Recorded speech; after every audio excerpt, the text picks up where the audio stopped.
नमस्कार साथियों, मैं मुकेश मेरिया लेक्चर पॉलिटिकल साइंस आप सभी का इस ऑनलाइन प्लेटफॉर्म पर हार्दिक स्वागत करता हूं। अभी आरएस की एग्जाम है, वो 1 अक्टूबर को है। इसको ध्यान में रखते हुए अभी असिस्टेंट प्रोफेसर और आरएस के जो समान टॉपिक है उनको यहाँ पे लिया जा रहा है। तो देखिए, अब तक अपने राज्यपाल, मुख्यमंत्री, राज्य विधानमंडल, उच्च न्यायालय, इन सब की चर्चा की। आरपीएससी ये सारे के सारे आरएस में भी हैं आपके परी के सिलेबस में, और असिस्टेंट प्रोफेसर के थर्ड पेपर में भी है। आज का अपना जो टॉपिक है राजस्थान राज्य चुनाव आयोग। चलिए देखते हैं इनके बारे में। देखो, भारत एक लोकतांत्रिक देश है। लोकतांत्रिक देश होने के नाते यहाँ पे चुनाव होते हैं, और चुनाव किसी भी लोकतांत्रिक शासन व्यवस्था के अंतर्गत मुख्य आधार होता है। उसी तरीके से भारत में चुनाव लोकतंत्र का मुख्य आधार है। अब ये जो चुनाव है, इन चुनाव को संपन्न करवाता कौन है? देखो, जो बी आर अम्बेडकर हैं, उन्होंने कहा था कि एक वर्ग होता है, एक समाज होता है, उसके सबसे कमजोर तबके के पास यदि सबसे बड़ा हथियार है तो वो क्या चीज है? चुनाव। कहने का मतलब, चुनाव के माध्यम से वह लोकतंत्र में अपने पसंदीदा उम्मीदवार को चुनता है, अपने प्रतिनिधि को सदन के अंदर भेजता है। तो इसमें चुनाव दो तरीके से संपन्न करवाए जाते हैं। इसके लिए व्यवस्था है, एक तो निर्वाचन आयोग की, जिसे अपन राष्ट्रीय निर्वाचन आयोग बोल सकते हैं। निर्वाचन आयोग। और दूसरे नंबर पे प्रत्येक राज्य के लिए एक राज्य निर्वाचन आयोग होता है, राज्य निर्वाचन आयोग।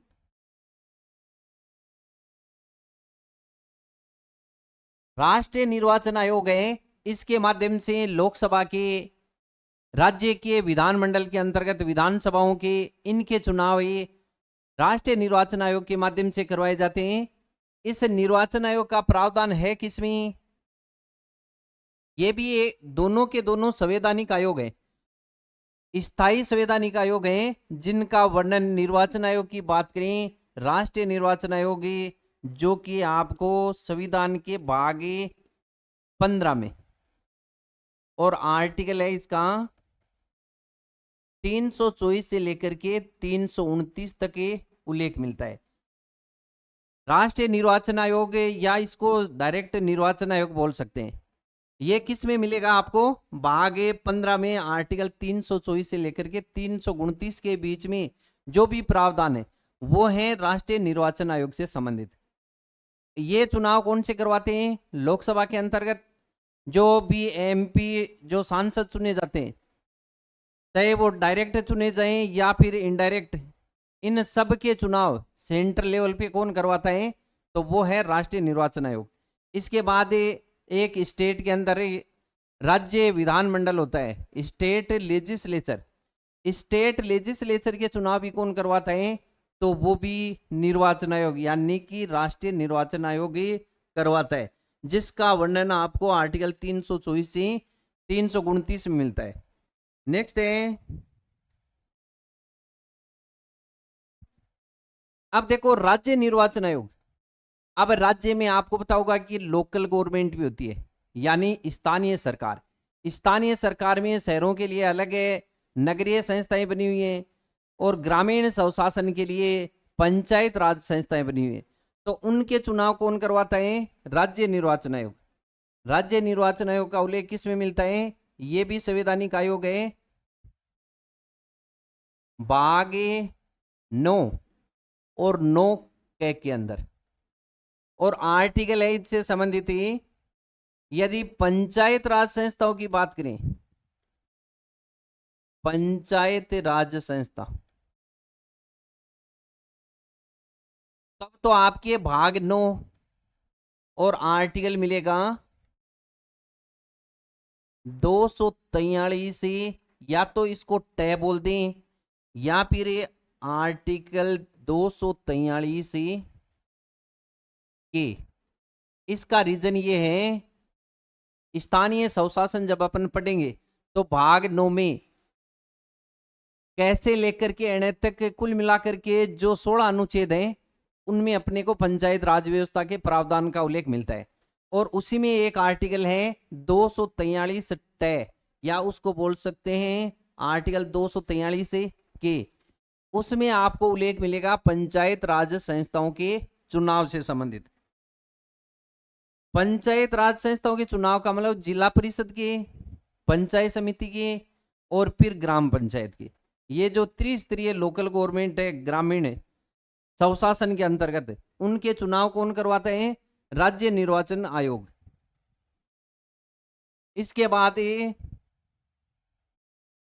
भाग 9 क है, यह है नगरीय संस्थाओं से संबंधित। नगरीय संस्थाओं से संबंधित, नगरीय संस्थाओं के चुनाव कौन करवाता है? राज्य निर्वाचन आयोग। और इसके लिए भाग 9 क जुड़ा गया है, और इसका जो आर्टिकल है वो है 243 जेड ए, या तो 243 जेड ए बोल सकते हैं, अन्यथा इसे बोल सकते हैं 243 ये और कै, 243 ये और कै। देखो आपको जेड ए के रूप में याद रखना है। जब पंचायती राज संस्था 73वां और 74वां संविधान संशोधन पढ़ेंगे तब अपन वहां पे डिटेल से इनकी चर्चा करेंगे। अभी आपको इतना ही ध्यान में रखना है कि पंचायती राज संस्थाओं के चुनाव कराने से संबंधित और नगरीय संस्थाओं के चुनाव करवाने से संबंधित नगर निगम है, नगर परिषद है, नगर पालिका है, पंचायत समिति है, इन सब के चुनाव कौन करवाता है? राज्य निर्वाचन आयोग। तो अपने राज्य के अंतर्गत भी राज्य जो राजस्थान राज्य चुनाव आयोग की स्थापना की गई है, RSEC यानी राजस्थान स्टेट इलेक्शन कमीशन। इसकी स्थापना कैसे की गई वो देखते हैं। RSEC Rajasthan state election commission पूरे भारत के अंतर्गत 73वें संविधान संशोधन जो कि 1992 का है, उस टाइम पे प्रधानमंत्री थे PV नरसिम्हा राव, उनकी सरकार थी।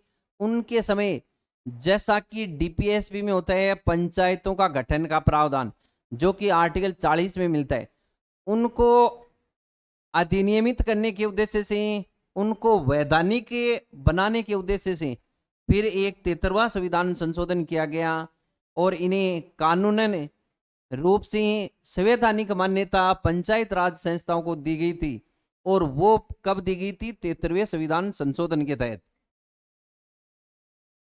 73वें संविधान संशोधन के तहत 11वीं अनुसूची जोड़ी गई और एक है 74वां संविधान संशोधन, ये भी 1992 का है, इसमें 12वीं अनुसूची जोड़ी गई। अब ये जो राजस्थान स्टेट इलेक्शन कमीशन है, इस 73वें संविधान संशोधन के तहत ये प्रावधान किया गया कि प्रत्येक राज्य पंचायत राज संस्थाओं जैसी जो लोकल बॉडी है उनकी स्थापना करेगा। तो राजस्थान के अंतर्गत राज्य विधानमंडल ने एक अधिनियम पारित किया, राजस्थानी राज्य पंचायती राज अधिनियम 1994। राजस्थान में पंचायती राज संस्थाओं की स्थापना करने के उद्देश्य से राजस्थान की गवर्नमेंट ने राजस्थान राज्य पंचायती राज अधिनियम 1994 पारित किया और इसके तहत राजस्थान में ये आदेश है वो पारित किया गया था 17 जून 1994 को। और ये प्रभावी कब से हुई, कार्य करना कब से प्रारंभ किया? तो वो है 1 जुलाई 1994। अब अपने को क्या याद रखना है? RSEC की स्थापना कब हुई? तो 17 जून 1994। राजस्थान में पंचायती राज अधिनियम के तहत पंचायती राज व्यवस्था का शुभारंभ हुआ। तो पंचायती राज विभाग की स्थापना कब हुई थी? 17 जून 1994 के अंतर्गत। और इसके तहत पंचायती राज व्यवस्थाओं ने कार्य करना कब प्रारंभ किया? तो वो है आपके 1 जुलाई 1994। नेक्स्ट है, अब देखो ये जो आरएसईसी है, इस आरएसईसी के अंतर्गत इसका संगठन कैसा है और इनके काम किस प्रकार के होते हैं, इसमें किन किन लोगों को शामिल किया जाता है?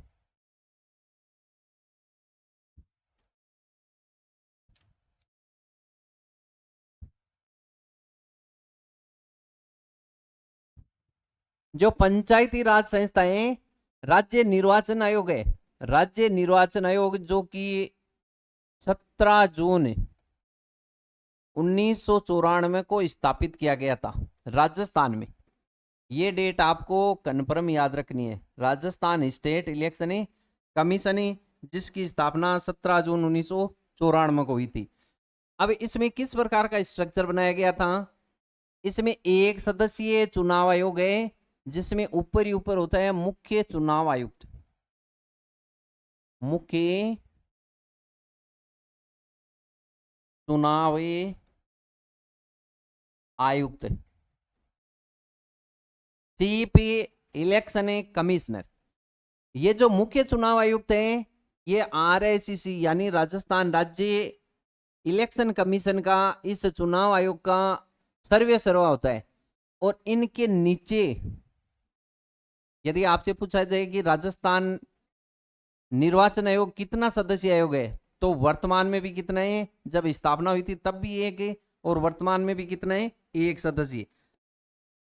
हालांकि राष्ट्रीय निर्वाचन आयोग है जो कि आर्टिकल 324 के अंतर्गत वह है 3 सदस्य, जिसमें एक मुख्य निर्वाचन आयुक्त है और 2 हैं अन्य चुनाव आयुक्त। मुख्य चुनाव आयुक्त के नीचे कौन होता है? मुख्य निर्वाचन अधिकारी, मुख्य निर्वाचन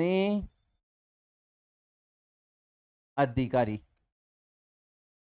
ये दोनों आईएएस रैंक के अधिकारी होते हैं। मुख्य निर्वाचन अधिकारी इनके नीचे होता है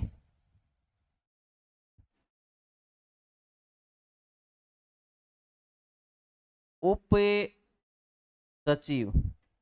ये जो मुख्य निर्वाचन अधिकारी है इसको अपन सचिव बोल सकते हैं, सेक्रेटरी।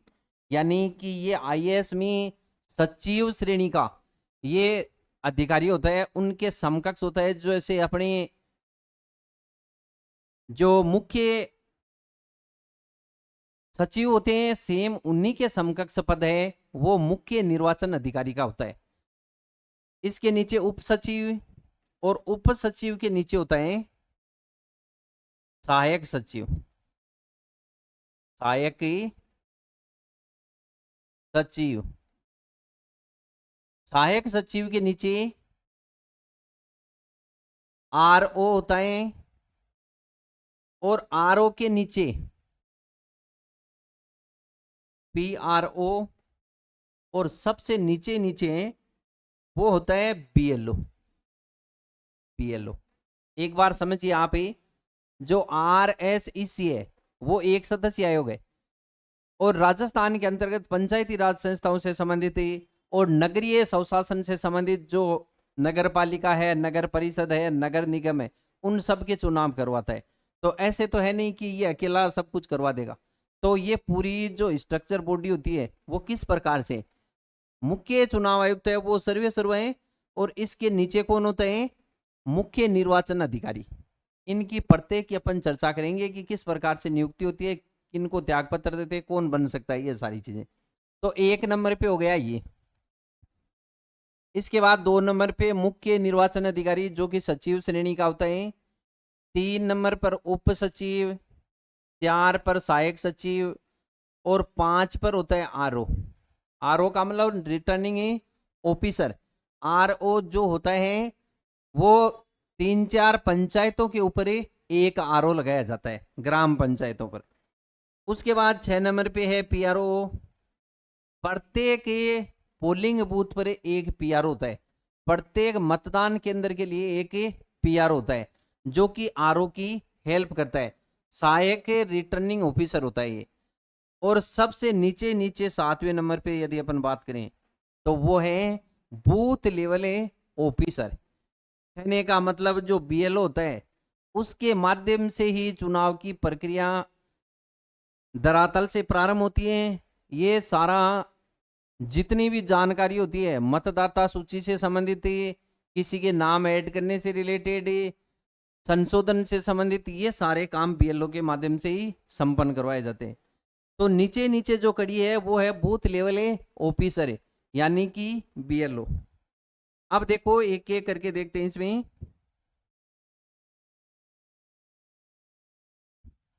पहले मुख्य चुनाव आयुक्त की बात करते हैं।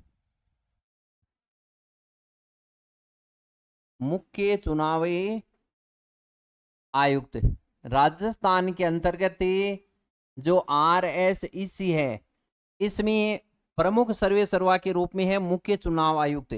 मुख्य चुनाव आयुक्त की नियुक्ति कौन करते हैं? कौन व्यक्ति है जो मुख्य चुनाव आयुक्त बन सकता है? तो इनकी नियुक्ति की जाती है राज्यपाल के द्वारा। राज्यपाल के द्वारा की जाती है। और राज्यपाल किन की अनुशंसा पर करते हैं? मंत्री परिषद की सलाह से। यानी राजस्थान के अंतर्गत जो कमीशन है, इलेक्शन कमीशन है, इस इलेक्शन कमीशन में मुख्य चुनाव आयुक्त की नियुक्ति कौन करते हैं? तो उत्तर आपका क्या आएगा? राज्यपाल। और वह राज्य मंत्री परिषद जो कि स्टेट की होती है, राजस्थान की जो मंत्री परिषद है उससे सलाह करने के बाद मुख्य चुनाव आयुक्त की नियुक्ति करता है। अब योग्यता की बात करें, यानी किन को नियुक्त किया जा सकता है। देखो योग्यता से संबंधित किसी प्रकार का कोई प्रावधान नहीं है। कुछ बातें जो आपको थोड़ी अटपटी लगेंगी परंतु एग्जाम के अंतर्गत वही पूछी जाती हैं। पहली बात तो मुख्य चुनाव आयुक्त से संबंधित संविधान में किसी प्रकार की योग्यता का उल्लेख नहीं किया गया है। यहां पर जो IAS श्रेणी का कोई भी अधिकारी है, जो IAS कैटेगरी से किसी भी अधिकारी को मुख्य चुनाव आयुक्त नियुक्त किया जा सकता है। ये चीज है, ऐसे नहीं कि उसको कितने दिन का अनुभव होना चाहिए या अन्य प्रकार से कोई योग्यता इनके लिए नहीं है। तो किसी भी IAS को सीधी सी बात है कि वो क्या होना चाहिए? IAS होना चाहिए। और सचिव श्रेणी का होता है, उसे राज्यपाल मंत्री परिषद की सलाह से मुख्य चुनाव आयुक्त नियुक्त करता है। इसके बाद देखिए कार्यकाल।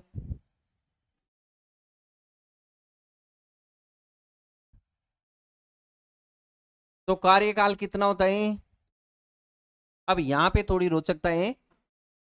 मुख्य चुनाव आयुक्त हैं राजस्थान में पहले बने थे अमर सिंह राठौड़। अमर सिंह राठौड़। जैसा कि मैंने आपको बताया था, राजस्थान में 1994 में जुलाई 1994 से निर्वाचन आयोग है वो प्रभावी हो गया था। और यहीं पे पहले निर्वाचन आयुक्त, मुख्य निर्वाचन आयुक्त जो बनाए गए वो थे अमर सिंह राठौड़। इनके समय जो कार्यकाल का सिस्टम था वो था या तो 6 वर्ष या फिर 65 वर्ष, जो भी पहले होता तो उसी टाइम वो रिटायरमेंट ले लेते। दूसरे नंबर पे जो कैंडिडेट हैं अमर सिंह राठौड़, इसके बाद है नेकराम भसीन। नेकराम भसीन। नेकराम भसीन, इनका कार्यकाल रहा था, इनका सबसे कम कार्यकाल है और 2 वर्ष तक कार्यकाल रहा था। देखो नेकराम भसीन ने राज्य सरकार जो कि राज्य निर्वाचन आयोग से संबंधित सेवा शर्तों का प्रावधान करते हैं, तो राज्य विधानमंडल के पास नेकराम भसीन ने एक प्रस्ताव भेजा और उस प्रस्ताव के अंतर्गत बताया गया कि मुख्य चुनाव आयुक्त हैं उनकी सेवानिवृत्ति की आयु या तो 5 वर्ष या 65 वर्ष की जाए। 5 वर्ष या 65 वर्ष। तो हुआ क्या था, उसी को स्वीकार करते हुए राज्य सरकार ने नेकराम बसीन की बात को स्वीकार किया, इनके प्रस्ताव को स्वीकार किया। और तीसरे नंबर पे इंद्रजीत खन्ना। इंद्रजीत खन्ना जब मुख्य चुनाव आयुक्त बने तो राज्य सरकार ने, जो कि नेकराम बसीन का प्रस्ताव था, तो कार्यकाल यहां पे कर दिया 5 वर्ष या फिर 65 वर्ष। अब सीधी सी मुख्य बात एक ही है अपने, और वो बात ये है कि वर्तमान में राजस्थान के इलेक्शन कमीशन में मुख्य चुनाव आयुक्त की सेवानिवृत्ति आयु कितनी है? तो वर्तमान में कितनी है? 5 वर्ष या 65 वर्ष, जो भी पहले हो। यदि किसी का कार्यकाल है, कार्य करते हुए पद पर 5 वर्ष हो गया, चाहे उसकी एज कम हो, तब भी वह पद से रिटायरमेंट हो जाएगा। अन्यथा चाहे कार्यकाल अभी 5 वर्ष पड़ा हो परंतु उम्र है वो 65 वर्ष हो गई, तो ऐसी स्थिति में भी उसे मुख्य चुनाव आयुक्त के पद से हटा दिया जाता है, यानी सेवानिवृत्त हो जाते हैं। तो इस प्रकार के अपने को देखना है। तो कार्यकाल वर्तमान में 5 वर्ष या 65 वर्ष। इससे पहले क्या कहानी थी वो मैंने आपको बताई। ये भी याद रखना है कि सबसे ज्यादा कार्यकाल है वो है अमर सिंह राठौड़ का 6 वर्ष, और सबसे कम कार्यकाल मुख्य चुनाव आयुक्त के रूप में किसका है? तो नेकराम बसीन का मात्र 2 वर्ष। ये भी याद रखना है। तो अपने देखा नियुक्ति राज्यपाल करता है, योग्यता का कोई प्रावधान नहीं है, कार्यकाल 5 वर्ष या 65 वर्ष। नेक्स्ट है मुख्य चुनाव आयुक्त हैं RSEC, Rajasthan state election commission के जो मुख्य चुनाव आयुक्त हैं वो अपना त्याग पत्र किसे देते हैं? त्याग पत्र। त्याग पत्र किसे देंगे? तो वो है राज्यपाल को। मुख्य निर्वाचन आयुक्त अपना त्याग पत्र किसे देंगे? राज्यपाल को। नियुक्ति भी कौन करते हैं? राज्यपाल। और त्याग पत्र भी किसे देते हैं? राज्यपाल को। अब ये पद से कौन हटा सकता है?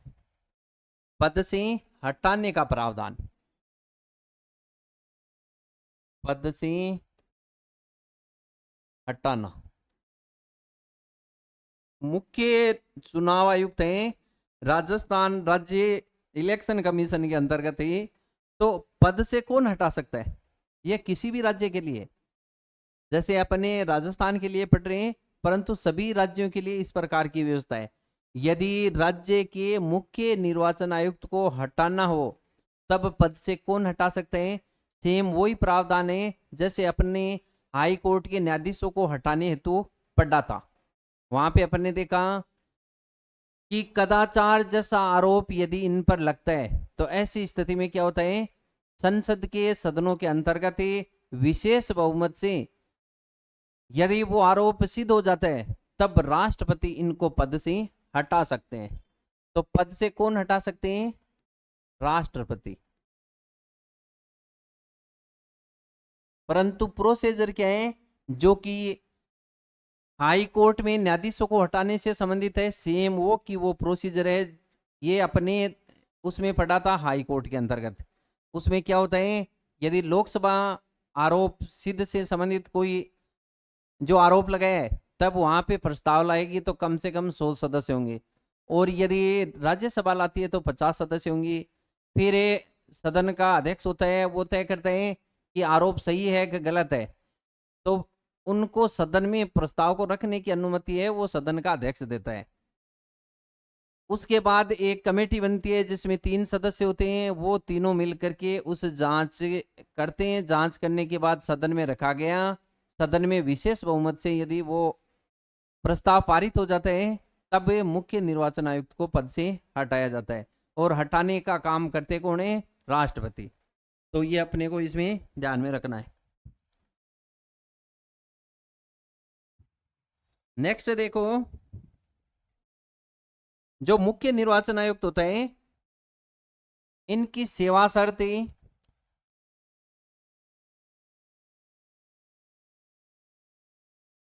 पेंशन,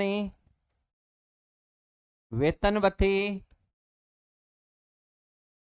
इन सब का निर्धारण कौन करता है? इन सब का निर्धारण कौन करता है? तो ये अपने शुरू से ही पढ़ते आ रहे हैं कि ये सारा निर्धारण होता है राज्य विधानमंडल से, राज्य विधानमंडल के द्वारा तय होता है।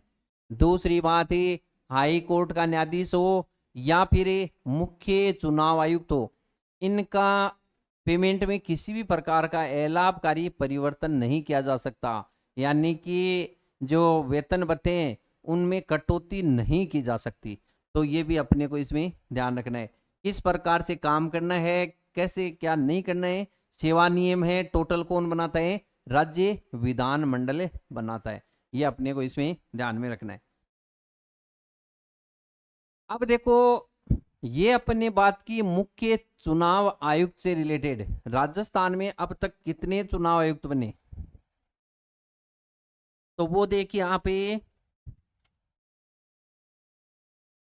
राजस्थान में 1994 से लेकर के और 2023 तक यानी वर्तमान तक कौन कौन मुख्य चुनाव आयुक्त रहे हैं। ऐसा प्रश्न आता है कि निम्न में से कौन नहीं बना है।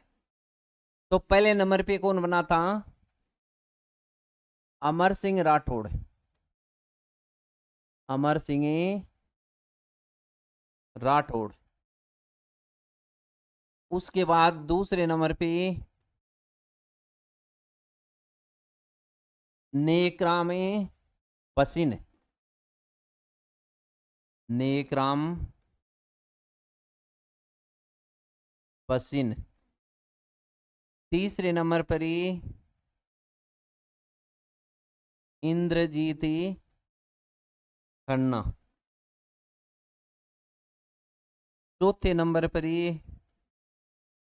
अशोक कुमार पांडे। अशोक कुमार पांडे। पांचवें नंबर पर राम लुबाया। और छठे नंबर पर प्रेम सिंह मेहता। प्रेम सिंह मेहता। और अभी वर्तमान में कौन है? तो वर्तमान में 7वें नंबर पे मधुकर गुप्ता। मधुकर गुप्ता वर्तमान में कौन है? मधुकर गुप्ता। ये अपने को अभी यदि आरएस की एग्जाम दे रहे हैं तो अपने को ध्यान में रखना है। वर्तमान में राजस्थान के मुख्य निर्वाचन आयुक्त कौन है? मधुकर गुप्ता। कौन बन सकता है? आईएएस श्रेणी का कोई भी सचिव के समकक्ष से जो भी अधिकारी होता है उसे बनाया जाता है। इनसे संबंधित सारी बातें अपन ने देखी। देखो, राम लुबाया है, ये आपने अभी राजस्थान के अंतर्गत जो जिलों की संख्या है 33 से बढ़कर के 50 हो गई है।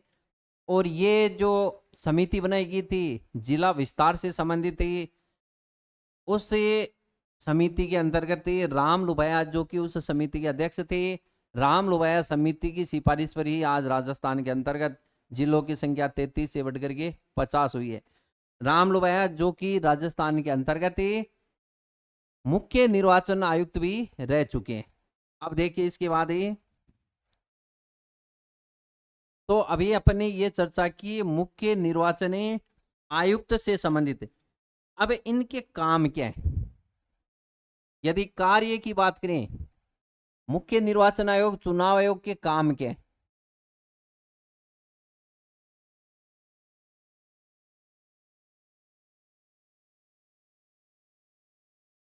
तो इनके वर्क या फंक्शन कौन कौन से हैं? पहला इनका फंक्शन है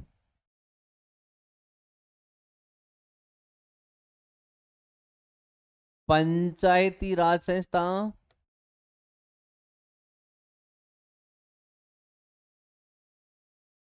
प्लस ये नगरीय निकाय। नगरीय संस्था के चुनाव करवाना।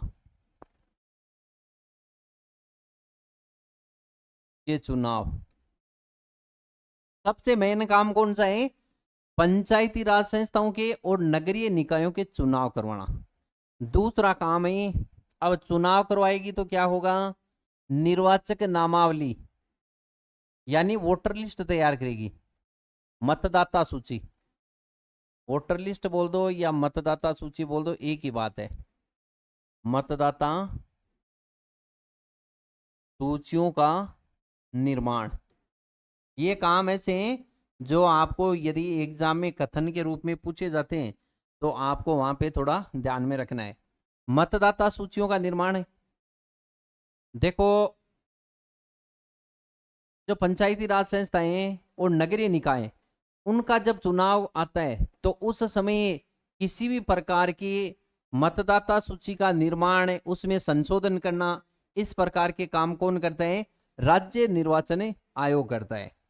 संशोधन का भी है, नया नाम जोड़ने से संबंधित भी है, ये सारे काम। इसके बाद है निर्वाचन क्षेत्रों का परिसीमन। निर्वाचनी क्षेत्रों का परिसीमन,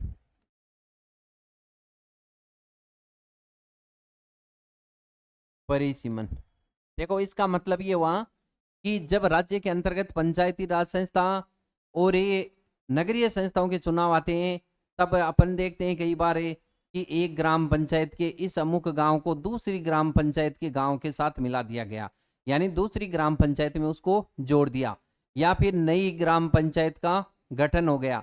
तो ऐसे परिस्थितियों में क्या होता है? निर्वाचन क्षेत्र होता है, उसका परिसीमन करना पड़ता है कि किस एरिया तक की जो पॉपुलेशन है, जो मतदाता हैं, जो वोटर हैं, वो किस ग्राम पंचायत में वोट देंगे। तो इस प्रकार से निर्वाचन क्षेत्रों का जो निर्धारण है किससे संबंधित है? केवल पंचायती राज संस्था और नगरीय निकायों से संबंधित। तो वहां पे परिसीमन का पावर किसके बाद है? राजस्थान यानी कि स्टेट इलेक्शन कमीशन के पास है। यदि विधानसभा या फिर लोकसभा निर्वाचन क्षेत्रों के परिसीमन की बात है तो वहां पे स्टेट गवर्नमेंट, जो स्टेट इलेक्शन कमीशन का कोई रोल नहीं होता, सारा काम है ईसीआई देखती है, यानी कि इलेक्शन कमीशनों पे इंडिया देखती है। इसके बाद ये आदर्श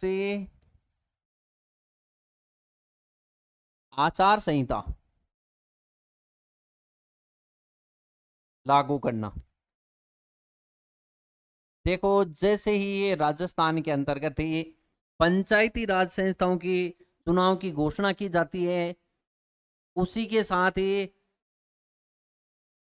राजस्थान के अंतर्गत ही आदर्श आचार संहिता लागू हो जाती है। आजकल क्या होता है कि जैसे निर्वाचन आयोग ये चुनाव तिथि की घोषणा करता है, उसी समय से ही आदर्श आचार संहिता लागू हो जाती है। देखो आदर्श आचार संहिता का मतलब होता है कि जो भी सत्ता है और सत्ता में जो भी गवर्नमेंट है वह अपने अधिकारों का दुरुपयोग नहीं करे, उस दुरुपयोग को रोकने के उद्देश्य से, प्लस विपक्ष जिसके पास सत्ता का पावर नहीं है तो सभी उम्मीदवारों को समान रूप से अधिकार देने के उद्देश्य से इस प्रकार की आदर्श आचार संहिताएं वो लागू की जाती है। और आचार संहिता के अंतर्गत किसी भी प्रकार से गवर्नमेंट है, वित्तीय या विभिन्न प्रकार की योजनाएं हैं, वो नई घोषणा नहीं कर सकती। तो आदर्श आचार संहिता की अपनी लिमिटेशन है। इसके बाद देखो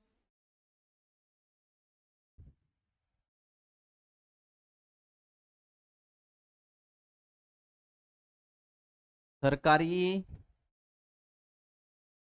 मशीनरी के दुरुपयोग को रोकना, दुरुपयोग को रोकना। इसका मतलब ये हुआ कि चुनाव आयोग जब चुनाव करवाता है तो सरकारी मशीनरी के दुरुपयोग को रोकता है। दुरुपयोग का मतलब ये हुआ कि इसके अंतर्गत सत्ता पक्ष अपने तरीके से किसी भी प्रकार से जो सरकारी तंत्र है, प्रशासनिक अधिकारी हैं, कर्मचारी वर्ग है, उनका नाजायज तरीके से फायदा नहीं उठा सकती और अपने पक्ष में वोटिंग कराने के उद्देश्य से किसी प्रकार का दबाव नहीं बना सकती। तो सरकारी मशीनरी के दुरुपयोग को रोकने से संबंधित काम है वो भी कौन करता है? चुनाव आयोग ही करता है। इस प्रकार के काम है वो चुनाव आयोग से संबंधित है। नेक्स्ट इसके बाद अपन चर्चा करते हैं ये तो अपने बात की थी मुख्य निर्वाचन आयोग से संबंधित। अब है राज्य निर्वाचन आयोग का सचिवालय।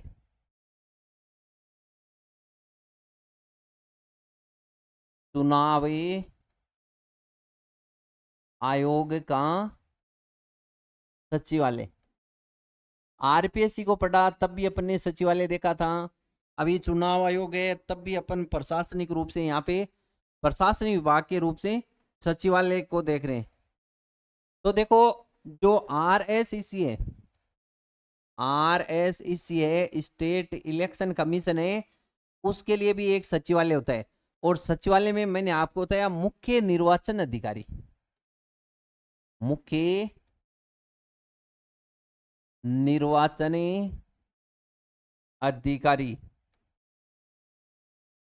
ये जो मुख्य निर्वाचन अधिकारी है वहां पे दूसरे नंबर पे अपन ने चर्चा की थी कि मुख्य चुनाव आयुक्त के नीचे जो सीडी के हिसाब से दूसरे नंबर पे जो आता है पद है वो है मुख्य निर्वाचन अधिकारी यानी सचिव। और वो सचिव आईएएस होता है। मुख्य निर्वाचन अधिकारी इस सचिवालय का प्रशासनिक अधिकारी है और ये काम क्या करते हैं, मुख्य निर्वाचन आयुक्त की हेल्प करता है। मुख्य निर्वाचन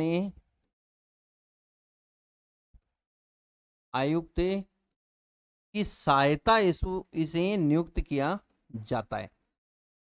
चुनाव से संबंधित सारे के सारे कार्य हैं वो इनके माध्यम से ही देखे जाते हैं। और ये अपने जितने भी कार्य हैं वो विभिन्न प्रकार के राजपत्रित अधिकारी, अराजपत्रित अधिकारी अपने अधीनस्थ कर्मचारियों के माध्यम से संपन्न करवाते हैं। मुख्य निर्वाचन अधिकारी है, इनकी नियुक्ति कौन करते हैं, ये करता है ईसीआई का मुख्य चुनावी आयुक्त, मुख्य चुनावी आयुक्त। इसका रीजन ये होता है, अभी अपन देख रहे हैं अपने कि इलेक्शन कमीशन ऑफ इंडिया जो कि आर्टिकल 324 में था, election commission of India article 324, राष्ट्रीय निर्वाचन आयोग का जो मुख्य चुनाव आयुक्त होता है जो कि अभी राजीव कुमार है, उनके माध्यम से जो भी लिस्ट राज्य निर्वाचन जो राज्य विधानमंडल भेजता है, जो राज्य सरकार जिन लोगों के नाम की सूची ईसीआई को भेजी जाती है उनमें से उन निर्दिष्ट नामों में से ही ईसीआई का मुख्य चुनाव आयुक्त है वह प्रत्येक राज्य में मुख्य जो निर्वाचन अधिकारी को नियुक्त करता है। ये इसलिए नियुक्त करता है, इसका रीजन ये रहता है क्योंकि ये मुख्य निर्वाचन अधिकारी है वो प्रत्येक चुनाव में जैसे ही राज्य के अंतर्गत विधानमंडल के चुनाव होंगे, विधानसभाओं के चुनाव होंगे, तो उस समय भी वह मुख्य निर्वाचन अधिकारी का रोल निभाता है। इसलिए उसकी नियुक्ति है वो ईसीआई के माध्यम से की जाती है। तो ये अपने को इसमें ध्यान में रखना है। इसके बाद है देखो जो निर्वाचन आयोग है वह विभिन्न प्रकार की निगरानी भी रखता है। चुनाव से संबंधित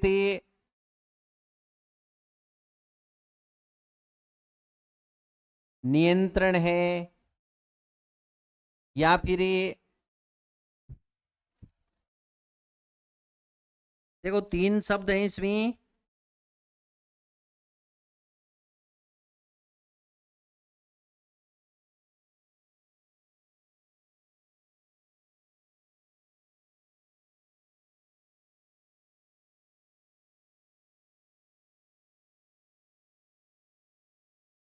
देखो अधीक्षण, निर्देशन और नियंत्रण।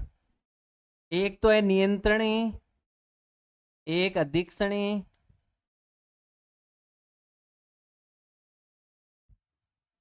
और इसके बाद है आपके निर्देशन। देखो ये शब्द मैं इसलिए यहाँ पे आपको बता रहा हूं, ये शब्द डायरेक्ट एग्जाम के अंतर्गत आते हैं कि चुनाव आयोग का निम्नलिखित में से कौन सा कार्य नहीं है। तो जो निर्वाचन आयोग है वह नियंत्रण का काम करते हैं, अधीक्षण का काम करता है, निर्देशन का काम करता है। देखो नियंत्रण का मतलब ही राज्य के अंतर्गत जो भी चुनाव होते हैं उनका कंट्रोल कौन करता है, मुख्य चुनाव आयुक्त करता है। अधीक्षण का मतलब सुपरविजन, उनका जो बार बार से पे मतलब मॉनिटरिंग करने का काम है वो भी कौन करता है, चुनाव आयोग करता है। निर्देशन का मतलब हो गया डायरेक्शन, विभिन्न प्रकार के दिशा निर्देश है वो भी किसके माध्यम से दिए जाते हैं, वो भी मुख्य चुनाव आयुक्त के माध्यम से दिए जाते हैं। तो इन तीन शब्दों को भी अपने को देखना है। तो इस प्रकार से अपन ने देखा कि चुनाव आयोग से संबंधित जितने भी कार्य हैं वह मुख्य निर्वाचन आयुक्त के माध्यम से संपन्न करवाए जाते हैं। तो इस प्रकार से ये एक छोटा सा टॉपिक था। यदि आपको किसी प्रकार की इस टॉपिक को समझने में असुविधा हुई हो तो वो आप कमेंट के माध्यम से पूछ सकते हैं। बहुत सी बार एग्जामों के अंतर्गत जो प्रश्न पूछा गया है वो अमर सिंह राठौड़ जो कि राजस्थान के प्रथम चुनाव आयुक्त थे उनसे संबंधित प्रश्न पूछा गया है, या फिर इनका कार्यकाल है, या फिर ये राजस्थान के अंतर्गत वर्तमान में कौन है, ऐसा प्रश्न करंट के हिसाब से आ सकता है। या फिर आ सकते हैं जो कि चुनाव आयोग से संबंधित अपन ने देखा पंचायती राज संस्थाओं के लिए प्रावधान करता है 243 के, और नगरीय निकायों के लिए 243 ZA। तो ये भी अपने को इसमें ध्यान में रखना है। राज्य निर्वाचन आयोग से संबंधित जो संवैधानिक प्रावधान है वो आपके 243 के और 243 ZA इनके अंतर्गत किया गया है। धन्यवाद।